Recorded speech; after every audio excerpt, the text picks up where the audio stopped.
तो आज की इस वीडियो में हम राज्यपाल के बारे में पढ़ेंगे। पहले हम राज्यपाल से संबंधित जितने भी महत्वपूर्ण अनुच्छेद हैं उन्हें कवर करेंगे। उसके बाद आजकल एग्ज़ाम में कथन पूछे जाते हैं वो कवर करेंगे। उसके बाद हम राज्यपाल से संबंधित जो कार्य हैं, जो शक्तियां हैं वो देखेंगे और लास्ट में प्रीवियस ईयर क्वेश्चन अटेम्प्ट करेंगे।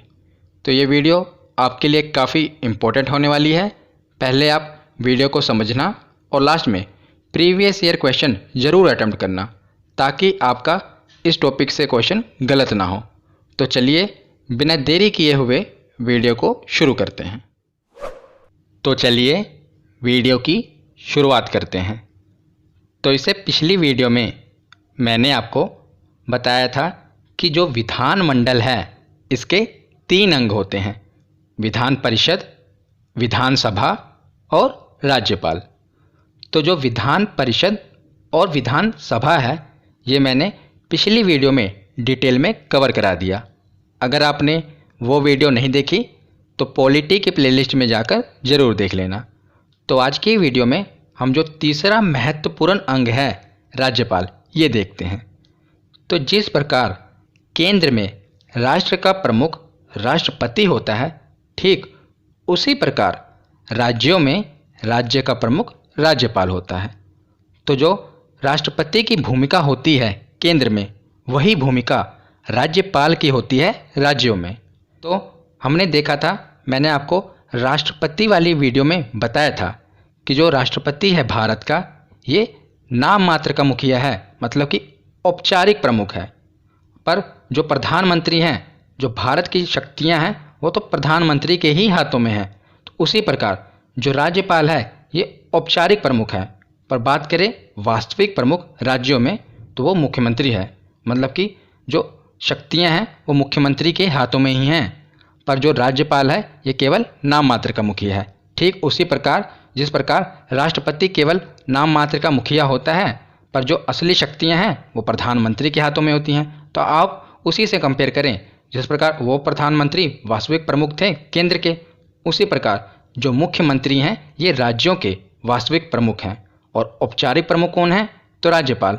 क्योंकि अगर कोई भी बिल है जब तक राज्यपाल के साइन न हो जाए तो वो कानून नहीं बनता। तो जो औपचारिक यानी कि संवैधानिक प्रमुख कौन है? तो राज्यपाल है। तो अब हम कुछ प्रमुख कथन देख लेते हैं राज्यपाल के बारे में, क्योंकि आजकल एग्ज़ाम में कथन पूछे जाते हैं और अभी एनटीपीसी के एग्ज़ाम हुए थे उसमें बहुत से कथन पूछे गए थे, इसीलिए देख लीजिए। तो पहला कथन है जो कि सरोजिनी नायडू का है। सरोजिनी नायडू कौन थी? तो ये भारत की पहली महिला राज्यपाल थी, याद रखिएगा, सरोजिनी नायडू। उन्होंने कहा था कि जो राज्यपाल है ये सोने के पिंजड़े में निवास करने वाली चिड़िया के समान है। याद रखिएगा, बहुत ही मशहूर कथन है इनका कि राज्यपाल सोने के पिंजड़े में निवास करने वाली चिड़िया के समान है। तो ये कथन इन्होंने क्यों कहा था? क्योंकि जो राज्यपाल है ये आपको पता है औपचारिक प्रमुख है, केवल नाम मात्र का। पर जो असली गेम है, अगर पर्दे के पीछे की बात करें तो जो राज्यपाल है, आगे हम पढ़ेंगे कि राज्यपाल की नियुक्ति राष्ट्रपति करते हैं। पर किसकी सलाह पर करते हैं? तो प्रधानमंत्री की सलाह पर। प्रधानमंत्री जिसको चाहें राज्यपाल बना देते हैं। अगर वो कहेंगे कि इसको राज्यपाल बना दो तो राष्ट्रपति उन्हीं को ही राज्यपाल बनाएंगे। अगर कहेंगे कि इसको राज्यपाल के पद से हटा दो तो राष्ट्रपति को उसे राज्यपाल के पद से हटाना पड़ेगा। कागजों में भले ही राष्ट्रपति के साइन चलते हों कि किसको राज्यपाल बनाना है, किसको नहीं बनाना है, पर असली में पर्दे के पीछे प्रधानमंत्री की ही सलाह होती है कि किसे राज्यपाल बनाना है, किसे हटाना है। तो सरोजिनी नायडू ने कहा था कि राज्यपाल सोने के पिंजड़े में निवास करने वाली चिड़िया के समान है। बहुत ही महत्वपूर्ण कथन है और एग्ज़ाम में पूछा गया है, इसलिए ध्यान रखिएगा। तो अगला कथन है विजय लक्ष्मी पंडित का। तो ये नाम तो आपने सुना होगा।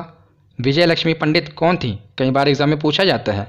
तो ये संयुक्त राष्ट्र महासभा की अध्यक्ष बनने वाली विश्व की पहली महिला थी। याद रखिएगा, विश्व की पहली महिला ये संयुक्त राष्ट्र महासभा की अध्यक्ष बनी थी और ये महाराष्ट्र की राज्यपाल भी रह चुकी थी, इसीलिए इनका कथन भी मायने रखता है।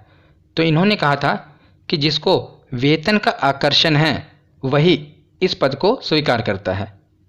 किस पद को? राज्यपाल के पद को। जिसको वेतन का आकर्षण है वही इस पद को स्वीकार करता है। ये विजय लक्ष्मी पंडित का कथन है। दोनों कथन आप याद रखिएगा, बहुत ही महत्वपूर्ण है। तो प्रमुख कथन हमने पढ़ लिए। अब हम राज्यपाल से संबंधित जितने भी महत्वपूर्ण अनुच्छेद हैं इन्हें पढ़ते हैं। तो हमारे संविधान के जितने भी महत्वपूर्ण अनुच्छेद हैं इस पर मैंने एक वीडियो बना रखी है जिसमें मैंने ट्रिक से समझाया था और आप लोगों का बहुत ही अच्छा रिस्पॉन्स रहा था उस वीडियो पर। अगर आप में से किसी ने नहीं देखी तो पॉलिटी के प्लेलिस्ट में जाकर ज़रूर देख लेना। अब हम राज्यपाल से संबंधित अनुच्छेद देखते हैं। तो पहला है अनुच्छेद 153 जिसमें राज्यपाल के पद का वर्णन है। तो अनुच्छेद 153 के अनुसार एक राज्य का एक राज्यपाल होगा। पहले ये कहा गया था, पर बाद में संविधान में संशोधन कर दिया गया और यह प्रावधान जोड़ दिया गया कि एक व्यक्ति एक से अधिक राज्यों का राज्यपाल भी हो सकता है।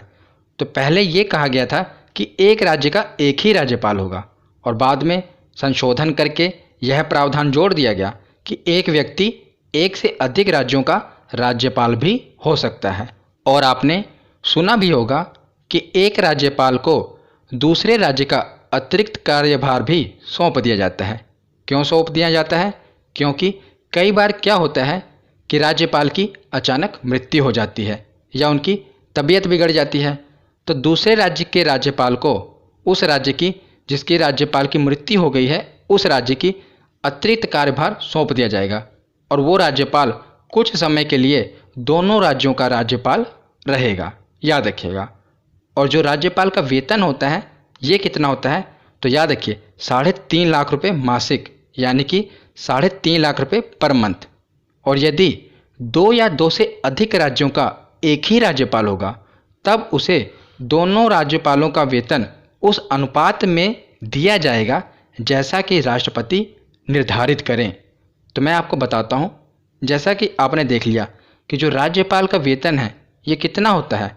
3.5 लाख रुपये पर मंथ। और मान लीजिए एक राज्यपाल को 2 राज्यों का राज्यपाल बना दिया गया, ए राज्य और बी राज्य। तो अब उसे कितना वेतन मिलेगा? 7 लाख रुपये नहीं मिलेगा, उसे 3.5 लाख रुपये ही वेतन मिलेगा। पर अब इन दोनों राज्यों को, मतलब कि ये दोनों राज्य मिलाकर उसे 3.5 लाख रुपये देंगे, दोनों बांट लेंगे। और किस अनुपात में ये राशि प्रदान करेंगे? तो जितना राष्ट्रपति निर्धारित करें। अगर राष्ट्रपति कहें कि जो ए राज्य है आधा पैसा ए राज्य देगा और आधा पैसा बी राज्य देगा, तो इनको आधा आधा पैसा देना पड़ेगा। कई बार क्या होता है कि कोई राज्य छोटा है, मान लीजिए जैसे हरियाणा है और राजस्थान है। हरियाणा छोटा राज्य है और राजस्थान बड़ा राज्य है, तो अनुपात डिसाइड कर दिया जाता है। राष्ट्रपति जिस अनुपात में कहें उसी अनुपात में उन राज्यों को राज्यपाल को वेतन देना पड़ेगा। तो ये कौन डिसाइड करता है? राष्ट्रपति। याद रखिएगा। तो अनुच्छेद 153 के बाद अब हम देखते हैं अनुच्छेद 154। तो इसमें राज्य की कार्यपालिका शक्तियां, इसका वर्णन है। तो राज्यपाल राज्य की कार्यपालिका का प्रमुख होता है, ये हमने पीछे पढ़ा। और राज्य की कार्यपालिका शक्तियां राज्यपाल में ही निहित हैं तथा राज्यपाल इसका प्रयोग अपने अधीनस्थों के माध्यम से करता है। तो प्रधानमंत्री वाली वीडियो में मैंने आपको बताया था कि जो राष्ट्रपति होते हैं ये देश के कार्यपालिका के, मतलब कि केंद्र की कार्यपालिका के प्रमुख होते हैं, पर ये प्रधानमंत्री और उनके जो मंत्री परिषद हैं उनकी सलाह से काम करते हैं राष्ट्रपति। उसी प्रकार जो राज्यपाल हैं ये राज्य के औपचारिक यानी कि कार्यपालिका के तो प्रमुख हैं, पर ये अपने अधीनस्थों, तो इनके अधीनस्थ कौन है? तो राज्य के मुख्यमंत्री और जो उनका मंत्री परिषद है इनकी सलाह से राज्यपाल काम करते हैं तो ये कार्यपालिका के प्रमुख, पर ये अपने अधीनस्थों के माध्यम से काम करेंगे। याद रखिएगा। अनुच्छेद 154 के बाद है अनुच्छेद 155 जिसमें राज्यपाल की नियुक्ति के बारे में बताया गया है कि राज्यपाल की नियुक्ति कौन करेगा। तो राज्यपाल की नियुक्ति राष्ट्रपति करता है। कागजों पर तो यही लिखा है कि राष्ट्रपति करते हैं, पर पर्दे के पीछे का खेल ये है कि प्रधानमंत्री जिसको चाहते हैं उसी को राज्यपाल बनाया जाता है। मतलब कि प्रधानमंत्री चाहें कि इस व्यक्ति को राज्यपाल बनाना है, फलाने व्यक्ति को, तो राष्ट्रपति उसी व्यक्ति को राज्यपाल बनाएंगे। साइन तो राष्ट्रपति के ही होंगे, पर जो मर्जी है वो प्रधानमंत्री की चलती है। तो जो राज्यपाल की नियुक्ति है ये राष्ट्रपति करते हैं। और अगर जो राज्यपाल हैं इन्हें अपना त्यागपत्र देना है तो वो भी राष्ट्रपति को ही देंगे। नियुक्ति भी राष्ट्रपति करेंगे और राज्यपाल का जो त्यागपत्र है वो भी वो अपने राष्ट्रपति को ही देंगे, याद रखिएगा। तो अनुच्छेद 155 के बाद है अनुच्छेद 156, जिसमें राज्यपाल का कार्यकाल बताया गया है। तो सामान्यतः राज्यपाल की नियुक्ति राष्ट्रपति द्वारा 5 वर्षों की अवधि के लिए की जाती है, परंतु यह राष्ट्रपति के प्रसाद पर्यंत पद धारण करता है। प्रसाद पर्यंत मतलब during the pleasure of the president. अगर आपको आसान भाषा में बताऊं तो प्रसाद पर्यंत का मतलब है इच्छा अनुसार। तो राष्ट्रपति की इच्छा अनुसार तक ही जो राज्यपाल है ये अपने पद पर बना रह सकता है। मतलब कि राष्ट्रपति इन्हें 5 वर्षों से पहले भी अपने पद से हटा सकते हैं। अगर आपको परीक्षा में ये प्रश्न आए और 5 वर्ष ये ऑप्शन में दिया हो, 6 वर्ष दिया हो, 7 वर्ष, मतलब कि वर्षों में दिया हो, तो आप 5 वर्ष लगाएंगे। पर अगर 5 वर्ष भी ऑप्शन में दिया हो और राष्ट्रपति के प्रसाद पर्यंत ये भी ऑप्शन में दिया हो, तो जो राष्ट्रपति के प्रसाद पर्यंत ये वाला जवाब सही होगा, याद रखिएगा। ये प्रश्न पूछा गया है इसीलिए मैं आपको बता रहा हूँ। तो ये लिखा है इसमें कि राष्ट्रपति के प्रसाद पर्यंत तक ही राज्यपाल अपना पद धारण करेंगे। पर अगर मैं आपको पीछे का खेल बताऊं तो आपको पता ही होगा कि प्रधानमंत्री जिसे चाहते हैं उसे राज्यपाल बनाया जाता है और जब तक चाहते हैं तब तक ही वो अपने पद पर रह सकता है। जब प्रधानमंत्री चाहें कि इन्हें अपने पद से हटा दिया जाए राज्यपाल को या किसी और राज्य में ट्रांसफ़र कर दिया जाए, तो वो राष्ट्रपति को जाकर कह देंगे और राष्ट्रपति सीधा साइन कर देंगे और राज्यपाल को हटा दिया जाएगा। तो आगे है अनुच्छेद 157। इसमें राज्यपाल की योग्यताएं बताई गई हैं। पहली योग्यता होनी चाहिए कि वह भारत का नागरिक हो, ये तो हर जगह सेम है। और दूसरी है कि उसकी उम्र कम से कम 35 वर्ष हो, ये महत्वपूर्ण है। और राष्ट्रपति के केस में भी सेम था, उनकी भी आयु कम से कम 35 वर्ष होनी चाहिए। तो मैंने आपको बताया ना कि राष्ट्रपति और राज्यपाल ये सेम ही हैं। जो भूमिका राष्ट्रपति की केंद्र के प्रति है वही राज्यपाल की राज्यों के प्रति है। तो इनकी उम्र भी 35 वर्ष होनी चाहिए। तो अगला अनुच्छेद है अनुच्छेद 158। इसमें राज्यपाल के पद की कुछ शर्तें बताई गई हैं। पहली शर्त है कि संसद या विधानमंडल का सदस्य नहीं होना चाहिए राज्यपाल को। संसद यानी कि लोकसभा और राज्यसभा, इनके भी सदस्य नहीं होने चाहिए। और विधानमंडल यानी कि विधानसभा और विधान परिषद, इनके भी सदस्य राज्यपाल नहीं होने चाहिए जब वो राज्यपाल बने। इससे पहले अगर वो सदस्य हैं किसी भी एक सदन का तो उन्हें इस्तीफा देना पड़ेगा, उसके बाद ही वो राज्यपाल बन सकते हैं। और आगे है कि किसी भी प्रकार के लाभ के पद पर नहीं होने चाहिए। ये भी हर जगह योग्यता सेम ही होती है। लाभ का पद यानी कि सरकारी नौकरी नहीं होनी चाहिए। तो ये कुछ योग्यताएं थीं और कुछ शर्तें थीं। और सामान्यतः देखा जाए तो जिस राज्य का राज्यपाल होते हैं, मतलब कि जहाँ के वो निवासी होते हैं वहाँ के वो राज्यपाल नहीं बनाए जाते, ये भी याद रखिएगा। तो हमने राज्यपाल का पद देख लिया, उनकी योग्यताएं देख ली, उनको नियुक्ति कौन करता है ये देख लिया। अब हम देखते हैं कि उनको शपथ कौन दिलाता है। हमने ये पीछे पढ़ा कि जो राष्ट्रपति हैं उनकी नियुक्ति कर देते हैं, वो बता देंगे कि हाँ भाई इस व्यक्ति को राज्यपाल बना दिया जाए, पर उनको शपथ राष्ट्रपति नहीं दिलाते हैं, ये याद रखिएगा। तो कौन दिलाता है शपथ? तो किसी भी राज्य के राज्यपाल को शपथ उन राज्य के उच्च न्यायालय यानी कि हाई कोर्ट के मुख्य न्यायाधीश दिलाते हैं। मान लीजिए उत्तर प्रदेश के राज्यपाल नियुक्त किए गए तो उत्तर प्रदेश के हाई कोर्ट के मुख्य न्यायाधीश उन्हें शपथ दिलाएंगे। और अगर मुख्य न्यायाधीश अनुपस्थित हैं, किसी भी वजह से वो उपस्थित नहीं हैं, तो इस परिस्थिति में मुख्य न्यायाधीश के बाद जो सबसे वरिष्ठ यानी कि जो सबसे सीनियर उच्च पद पर आसीन न्यायाधीश हैं, सबसे सीनियर जो जज हैं हाई कोर्ट के, वो राज्यपाल को शपथ दिलाएंगे। तो ये कुछ महत्वपूर्ण अनुच्छेद थे जो हमने राज्यपाल के बारे में पढ़े। अब हम राज्यपाल के कार्य और शक्तियाँ ये पढ़ते हैं। तो अब हम राज्यपाल की शक्तियाँ तथा कार्य पढ़ते हैं। बहुत ही महत्वपूर्ण है, ये सीधा ही एग्ज़ाम में पूछ ले जाते हैं, इसीलिए ध्यान से सुनिएगा। तो पहले हम देखते हैं कार्यपालिका संबंधी शक्तियाँ। तो पहला पॉइंट है कि राज्यपाल विधानसभा के बहुमत दल के नेता को मुख्यमंत्री तथा मुख्यमंत्री की सलाह से उसकी मंत्रिपरिषद यानी कि मंत्रियों के सदस्यों को नियुक्त करता है तथा उन्हें पद एवं गोपनीयता की शपथ दिलाता है।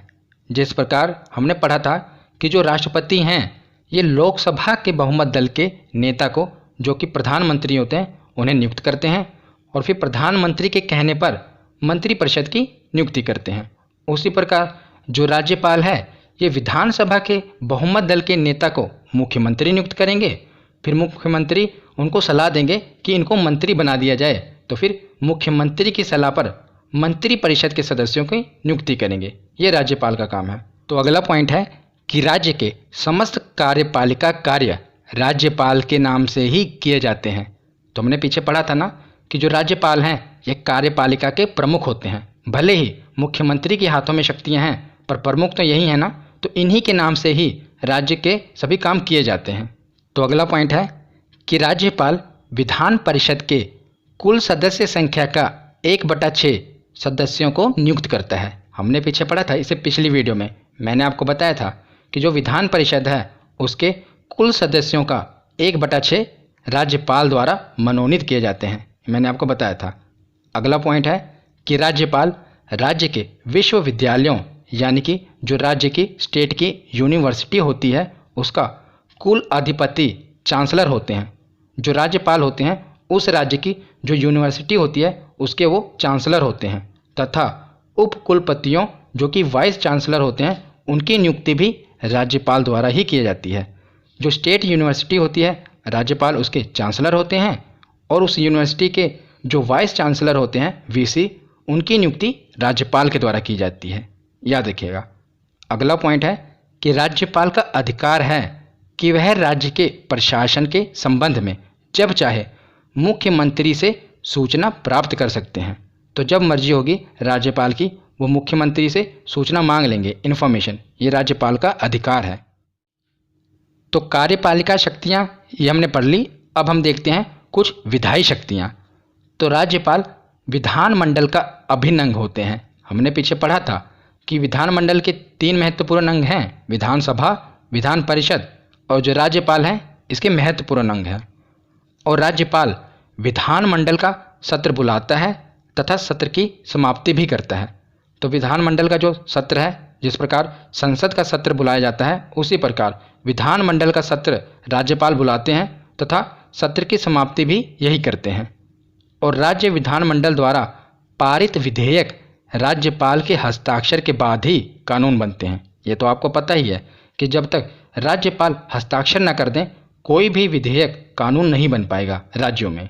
तो अगला पॉइंट है कि जब विधानमंडल का सत्र नहीं चल रहा हो और राज्यपाल को ऐसा लगे कि तत्काल कार्यवाही की आवश्यकता है तो वह अध्यादेश जारी कर सकता है। और ऐसा अध्यादेश 6 सप्ताह के भीतर विधानमंडल द्वारा स्वीकृत होना आवश्यक है।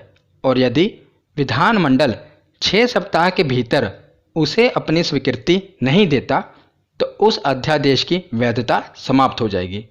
तो मैं आपको बताता हूँ कि ये पॉइंट क्या कह रहे हैं।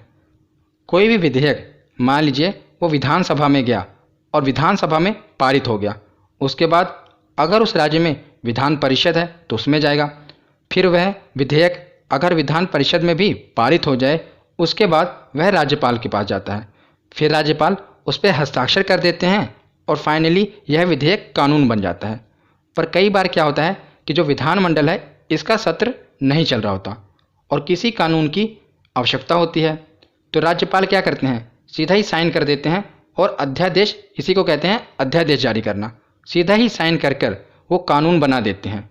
पर फिर क्या होता है कि जो ये कानून की वैधता है ये 6 सप्ताह तक ही रहेगी। अगर इसे 6 सप्ताह से बढ़ाना है तो जो ये कानून है जिस पर राज्यपाल ने अध्यादेश जारी किया, इसे जब विधानमंडल का सत्र चले यानी कि 6 सप्ताह के भीतर ही ये डेडलाइन दी गई है कि 6 सप्ताह के भीतर इसे विधानमंडल में पारित कराना आवश्यक है। अगर यह जो कानून यानी कि जो अध्यादेश राज्यपाल ने जारी कर दिया 6 सप्ताह के भीतर विधानमंडल से पारित नहीं हुआ तो फिर इसकी वैधता 6 सप्ताह के बाद ख़त्म हो जाएगी। इसीलिए याद रखिएगा, जब विधानमंडल का सत्र नहीं चल रहा होता तो राज्यपाल अध्यादेश जारी कर देते हैं और कानून बना देते हैं, पर इसकी वैधता 6 सप्ताह तक ही रहती है। अगर 6 सप्ताह से आगे बढ़ाना है तो इसे 6 सप्ताह के भीतर विधानमंडल से पारित कराना पड़ेगा, याद रखिएगा। तो अगला पॉइंट है कि राज्यपाल किसी विधेयक को राष्ट्रपति के विचार के लिए आरक्षित रख सकते हैं। बहुत ही महत्वपूर्ण है। मैंने आपको राष्ट्रपति वाली वीडियो में बताया था कि जब भी कोई भी विधेयक राष्ट्रपति के पास हस्ताक्षर होने के लिए जाता है तो उनके पास 3 विकल्प होते हैं। वो चाहें तो उस पर साइन कर दें और वो विधेयक को कानून बना दें, चाहें तो साइन ना करें और उस विधेयक को पुनर्विचार करने के लिए लौटा दें। और तीसरा विकल्प होता था वीटो, मतलब कि ना तो वो हाँ कह रहे हैं ना तो वो मना कर रहे हैं। तो ये 3 विकल्प होते थे राष्ट्रपति के पास। पर जो राज्यपाल हैं इनके पास राष्ट्रपति से ज़्यादा एक विकल्प, चौथा विकल्प भी होता है, और वो क्या है कि राष्ट्रपति के विचार के लिए वो उस विधेयक को आरक्षित कर सकते हैं। मतलब कि कोई भी विधेयक आए वो उस पर साइन नहीं कर रहे हैं और वो ये कह रहे हैं कि इस विधेयक को मैं राष्ट्रपति के पास भेज रहा हूँ, वो इस पर विचार करेंगे। और राष्ट्रपति, उनके पास 3 ही विकल्प होते हैं, वो किसके पास भेजेंगे, क्योंकि वो तो सबसे मेन है, सबसे प्रमुख हैं, वो तो किसी के पास नहीं भेज सकते। पर राज्यपाल किसी भी विधेयक को राष्ट्रपति के पास भेजने के लिए, मतलब कि राष्ट्रपति के विचार के लिए आरक्षित रख सकते हैं। तो 3 शक्तियाँ बची। इसके बाद हम प्रीवियस ईयर क्वेश्चन करेंगे। तो वित्तीय शक्तियाँ ये देखते हैं। तो राज्यपाल प्रत्येक वित्तीय वर्ष में वित्त मंत्री को विधानमंडल के सम्मुख वार्षिक वित्तीय विवरण, जिसे बजट कहते हैं, प्रस्तुत करने के लिए कहते हैं। तो जिस प्रकार केंद्र सरकार का बजट प्रस्तुत करने का अधिकार तो राष्ट्रपति के पास होता है, पर राष्ट्रपति खुद बजट प्रस्तुत नहीं करते, बल्कि वित्त मंत्री को बजट प्रस्तुत करने के लिए कहते हैं। उसी प्रकार हर एक राज्य का बजट प्रस्तुत करने का जो अधिकार है वो राज्यपाल को होता है, पर राज्यपाल खुद बजट प्रस्तुत नहीं करते, वो जो राज्य का वित्त मंत्री है उसे बजट प्रस्तुत करने के लिए कहते हैं। तो ये इसमें बताया गया है। और अगला पॉइंट है कि विधानसभा में धन विधेयक राज्यपाल की पूर्व अनुमति से ही पेश किया जाता है। ये तो मैंने आपको पहले भी बताया हुआ है कि धन विधेयक क्या होता है। तो जो धन विधेयक है ये राज्यपाल की अनुमति लेनी पड़ती है पहले इसे पेश करने के लिए, याद रखिएगा। तो वित्तीय शक्तियों के बाद अब देखते हैं न्यायिक शक्तियाँ। तो राज्यपाल को भी राष्ट्रपति की भांति क्षमादान की शक्ति प्राप्त है, परंतु याद रखिएगा बहुत ही महत्वपूर्ण है, पर मृत्युदंड और सेना न्यायालय के मामले में राज्यपाल को क्षमादान की शक्ति नहीं प्राप्त है। यही इंपॉर्टेंट है। मैंने आपको राष्ट्रपति वाली वीडियो में बताया था कि मृत्युदंड यानी कि अगर किसी व्यक्ति को फांसी की भी सज़ा हो जाए तो राष्ट्रपति उसे क्षमा कर सकते हैं, पर राज्यपाल के पास यह अधिकार नहीं है।